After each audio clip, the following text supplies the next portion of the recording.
Welcome to This Week in South Carolina. I'm Gavin Jackson.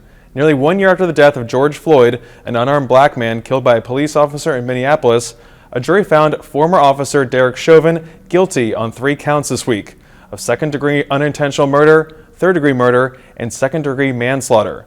We talked with Jeffrey Alpert, a criminology professor who is also a consultant on the civil case against Chauvin, about the verdict. And Columbia Mayor Steve Benjamin talks about where we go from here. But first, more from this week. In the State House, the Senate Finance Committee approved its more than $10 billion budget, which features teacher and state employee pay raises, thanks in part to the $1.7 billion in additional one-time and new money lawmakers have to budget with this year. The Senate, which has been debating a Santee Cooper reform bill this week, will take up the budget next week. The House-approved hate crimes bill advanced to the full Senate Judiciary Committee this week, while a bill reducing drug sentences and eliminating mandatory minimums moved through the House Judiciary Committee, along with a bill passed by the House that limits a business's liability from COVID. A bill requiring all school districts to return to in-person instruction and providing compensation for teachers who teach online and in person was sent to the governor for his signature. But the Chauvin trial dominated the news this week, and on Tuesday, the nation watched as President Joe Biden gave a primetime address following the murder trial verdict. But such a verdict is also much too rare. For so many people, it seems like it took a unique and extraordinary convergence of factors. A brave young woman with a smartphone camera, a crowd that was traumatized witnesses, a murder that lasts almost 10 minutes in broad daylight for ultimately the whole world to see. Congressman Jim Clyburn echoed Biden's push for police reforms, while a bipartisan group, which includes Senator Tim Scott, works on its own bill. This verdict, hope will allow us to get some people to listen and understand why the George Floyd Justice in Policing Act needs to become law, because we need to have some transformative, let's just say, attitudes in policing. Joining me now to discuss the Chauvin murder trial verdict is USC Professor of Criminology, Jeff Alpert. Dr. Alpert, thanks for joining us today.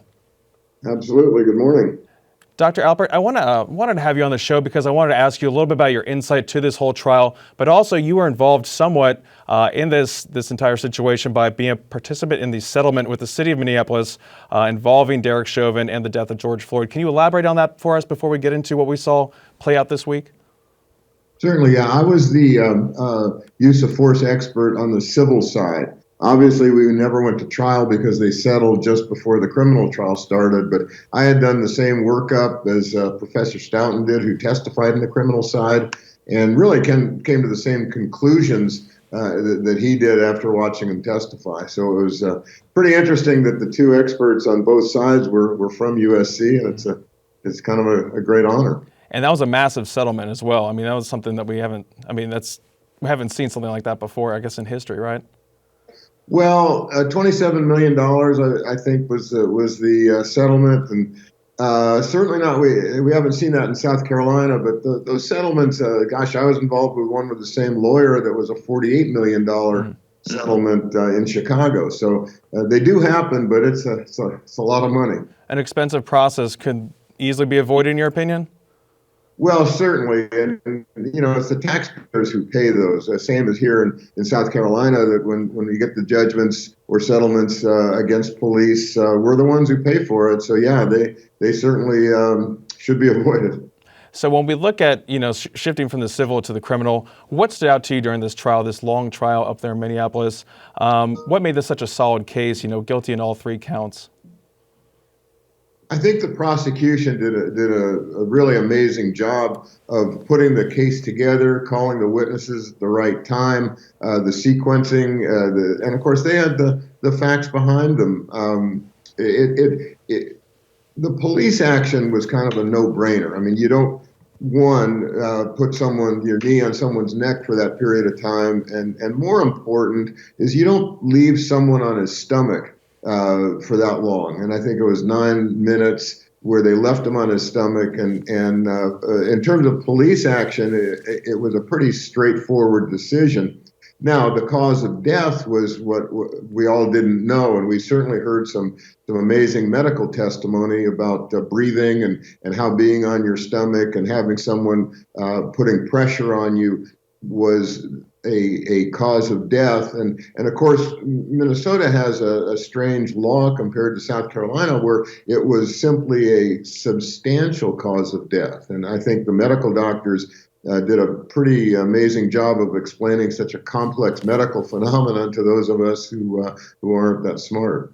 Mm-hmm. So then what about just, when we see that video, is that really what made the case? I mean, otherwise, you look at the public statements that they released, the Minneapolis Police Department released in the initial days of the situation involving George Floyd versus what we saw come out of this because of video. And we would have seen the body cam footage as well, as I assume, but it really never got to this level until we saw that video. Well, the video is important evidence. In all of these cases, it gives us a different perspective than what we've had in the past with just written reports and people are spinning things in one direction or another because everyone has a vested interest, and the video doesn't do that. Now, the video only gives you a partial view, and we've got to be aware of that and what the partial view really is. Now, again, this case to me boiled down to the cause of death, and that was we saw a parade of medical experts who all pretty much said the same thing on the prosecutor's side. And then we had the one person from Maryland who kind of testified on the opposite side, and that's our adversarial system of justice here in America. That's what we do. And obviously, the jury believed the prosecution witnesses, and the cause of death was substantially caused by keeping George Floyd on his stomach for such a long period. Mm-hmm. And I just think, I know we're talking about the cause of death being so critical to this case, but when I think about this video, the young girl that shot that video, I think back to Walter Scott and how important that video was to that situation too, with Michael Slager being prosecuted for that as well. If you're a person of color, is it just, or anyone, I guess, maybe interacting with police, do we just need to make sure that someone is nearby rolling video or that a body camera is actually active? I mean, what's it going to take to get someone's word to be worth something these days? I think the policies on body-worn cameras have now become more sophisticated, where they have to be on instead of any discretion in these kind of interactions with the police and the public. Certainly having more videos, look what happened on January 6th with all the videos we have from the Capitol. We get a much better picture with different videos from different angles. Watching one video can be misleading, so I think, all these different camera angles are really important to finding out what happened. What do you think is going to change as a result of this verdict? A lot of people are saying we're going to see more accountability. This was a big break for accountability with police reforms. Do you see that happening? What could possibly result from this, maybe in the state level here in South Carolina? Well, I would hope that there's some real reform and training. I would hope there's some real reform in activities. But I'm a little skeptical. I started my career doing the after action report for the riots in Miami after a black motorcycle rider was bludgeoned by police down there. And this was 1979, the riots in 1980 after the officer was acquitted. So we're really not far from where we were 40 years ago. And that's very disturbing. But, being in 2021, maybe we'll learn a little bit, and maybe we will see these reforms, and the Criminal Justice Academy and the various police departments around the state much more training on how to slow things down, how to be more empathetic towards us, how to be more empathetic towards people we don't understand, and really try to figure out how to resolve a conflict other than the use of force, and certainly the use of deadly force, when possible. And I want to put that caveat in there because we saw the shooting recently in Ohio where the officer shot the woman who was stabbing two other women. I'm not sure he had any time to slow things down. We don't know. We haven't done the investigation. But sometimes you can't, but many times we can. And Professor, to keep with that, the Columbus News that came out, that incident happened minutes before the verdict came out on Tuesday in Columbus, Ohio. You recently were in the New York Times talking about this case. Can you maybe just get some more insight about that in terms of when police use this deadly force and maybe why this officer reached for their gun instead of reaching for a taser? which unfortunately we also saw happen in Minnesota as well recently as well. Well, the case in Minnesota with the mistaken use of a firearm instead of a taser, there's no excuse for that. And I think we're going to see a criminal conviction there as well, or a settle, or at least I think she's going to plead guilty. But we'll see. I mean, that'll play out. But this one in Ohio, it was very different because the woman had already stabbed another woman and was going after a second woman when the officer shot her. So we're really just starting to look at the investigation, but the video shows that this woman with the knife, put the other people in imminent fear of their life, and the officer was saving them as opposed to him. Now, there's going to be criticism. Why didn't he shoot her in the leg or something that we learn in the movies? But in reality, that's not effective. You shoot towards center mass. You're trained to do that, and he was protecting her life, not his life. So I think it's a different scenario. Mm-hmm. Yeah, all these there are different nuances, there are different situations, everything happening in moments, fleeting moments there too. Can you tell us a little bit about qualified immunity and the big controversy around that? I mean, we're talking about these situations too, and how an officer may react differently if they don't have that qualified immunity, or if they do. Just elaborate on that, and I know that's at the center of a lot of debate, a lot of reform conversations. Well, I think the government, the police departments have heavily relied on qualified immunity, which gets them out of liability. Not saying that it was proper behavior, but just keeps the checkbook closed. So I think we really need to revisit qualified immunity, and I think there's a lot of talk both at Congress and certainly in our legislature. It's such an important issue that needs to be either eliminated or certainly revisited, where the way the courts look at these activities can't just give the police a way out. And I think we've got to hold them accountable for what they do wrong and praise them when they do things right. So then how do you maybe see balancing accountability with the ability to, recruit officers, keep them on the force, and not make them feel like they're being the target of something when they're just trying to do their job, when, several other situations might get the most attention, but they're just trying to do their job and keep people safe. And then, different situations happen, different things occur. How do you juggle the two? Well, I was reading early this morning, an officer, I can't remember where he was from, but he made the comment that what Derek Chauvin did was embarrass and ruin our careers for all the police around the country, because what he did was so wrong. And I think that's really important to understand why people become police officers. We've got to recruit them with a realistic sense that it isn't all about high-speed chases and shooting people and getting into these physical encounters. That it's about interactions. It's about social interactions with people and trying to deal with people who are in crisis and deal with people who otherwise wouldn't be calling the police. It's a tough job. But we've got to recruit them with that understanding and not give them false expectations, because just like you pointed out, very quickly they're going to leave the job. Now we've spent all this time and money training, and for what? So the training, the expectations, hiring them under the understanding of what their job is really going to be, not what they have learned in the movies or on television. Otherwise, we're not going to keep policemen and officers and we just have spent a lot of money for no reason. And keeping with that training aspect, we have less than a minute left. We see that our Criminal Justice Academy in South Carolina, it takes longer to become a nail technician in the state than it does to become a police officer by training hours. What needs to be done there? Do we need more money spent on training? Do we need more money going towards other, ways to de-escalate situations and have unarmed people showing up to situations that don't require an officer with a gun? Oh, clearly we need to spend more money and provide more training to people who want to become police officers and in-service training. We have some very good departments in this state who can provide their own training.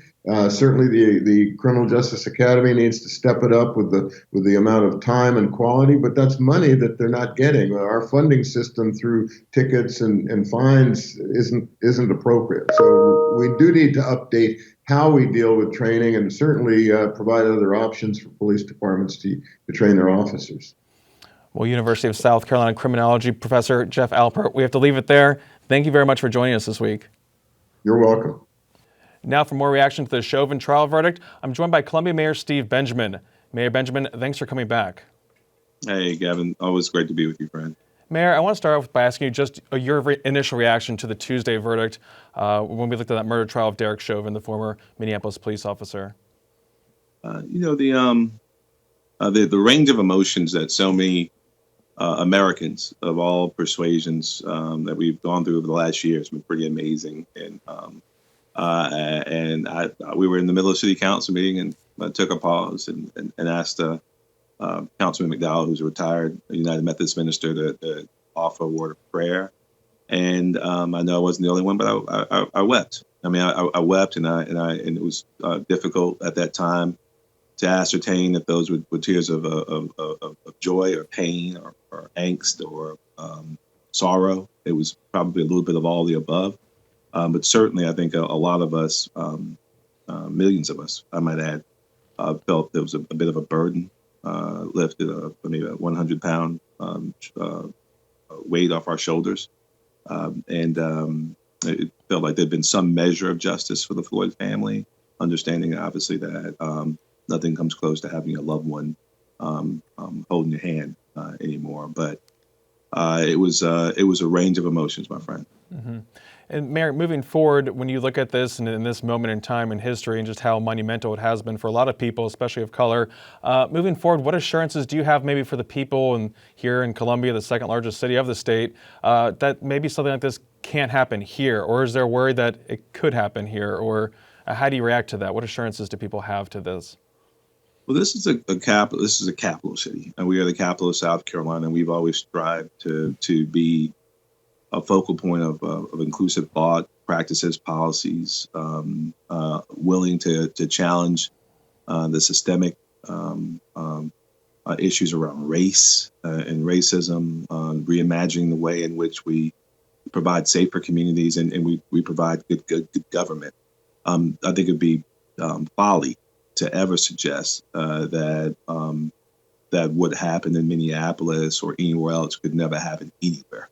I mean, I think that's the challenge of our times. How do we put systems in place that allow our system of justice to work for all people, recognizing that in my faith tradition, there's only one perfect person to ever walk the face of the earth, and he even got mad with the money changers in the temple.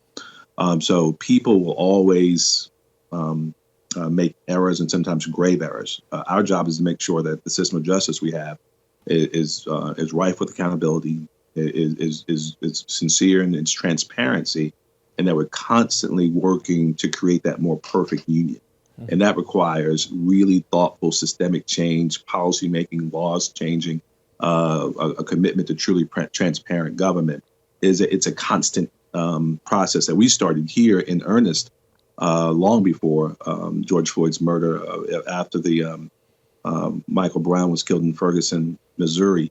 We started a series of policy changes and training changes, and we became the first city in the state to go 100% body cam and make the interactions between police officers and the communities that they protect very transparent.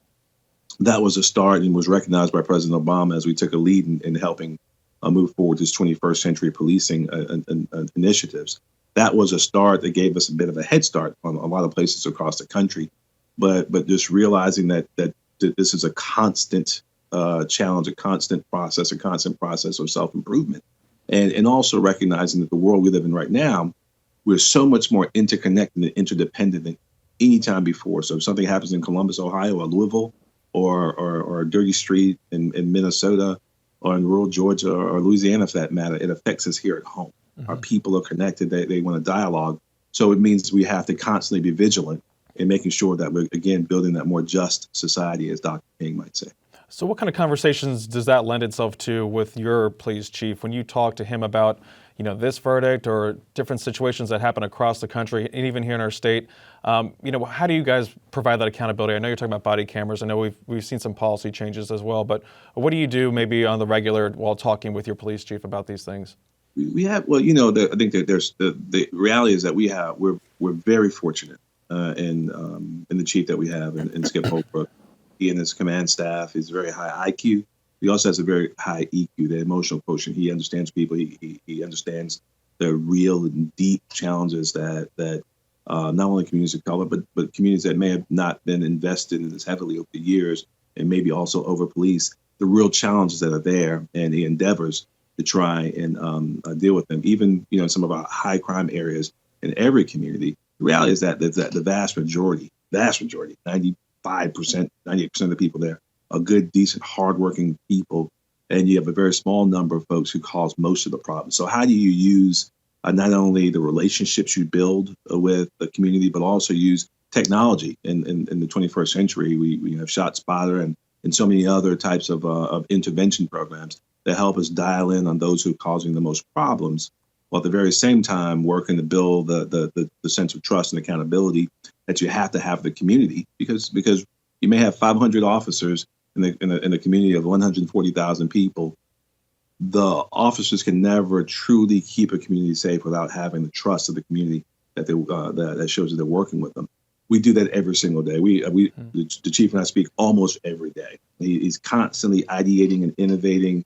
And also going through the process of iteration. Some things you'll get right, some things you'll get wrong, but we're always trying to create that more just community. So, and I would say this too, before I let you go, Gavin, I think we also need to make sure that we're spending as much time, not just training officers, but recruiting our officers and investing in our officers. These are men and women who run towards danger when all of us are running in the other direction. And we've got to make sure we treat them as the true civil servants and professionals that they are, by investing in them in pay and housing opportunities. We have a wonderful housing program to recruit officers with no down payment to live in our city.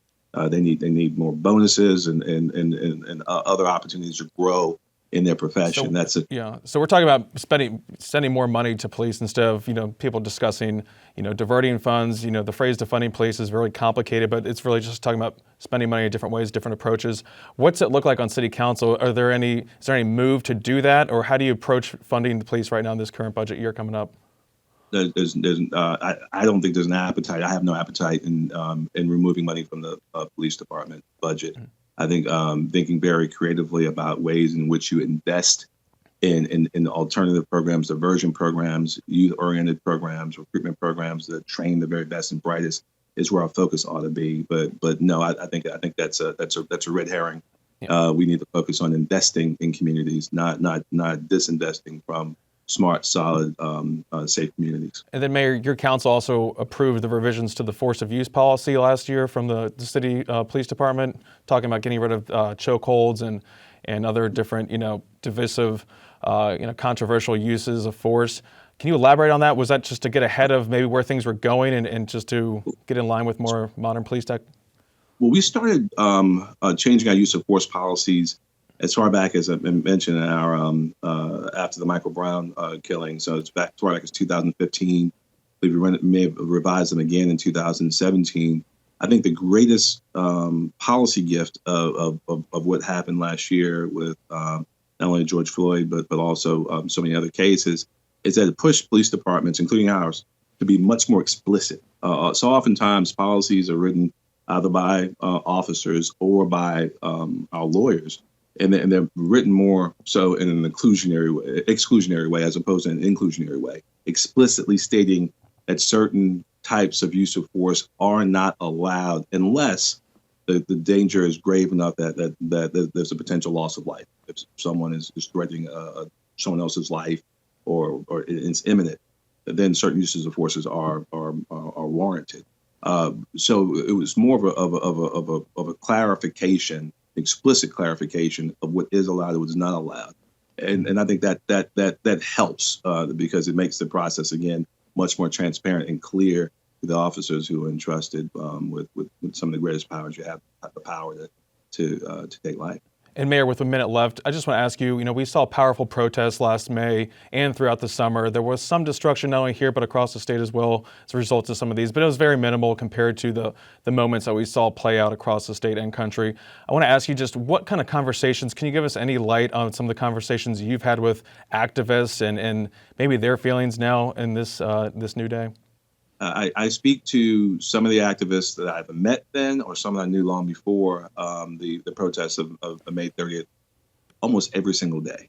It's been a constant process of dialoguing, learning, developing true friendships, and it's been solid. So that I want to encourage folks that dialogue, that the reality is that you can learn something from a 7-year-old or a 77-year-old, and if you share experiences and challenges, we all grow because of it. So those conversations go on literally every day between the mayor of Columbia and some of our most thoughtful activists.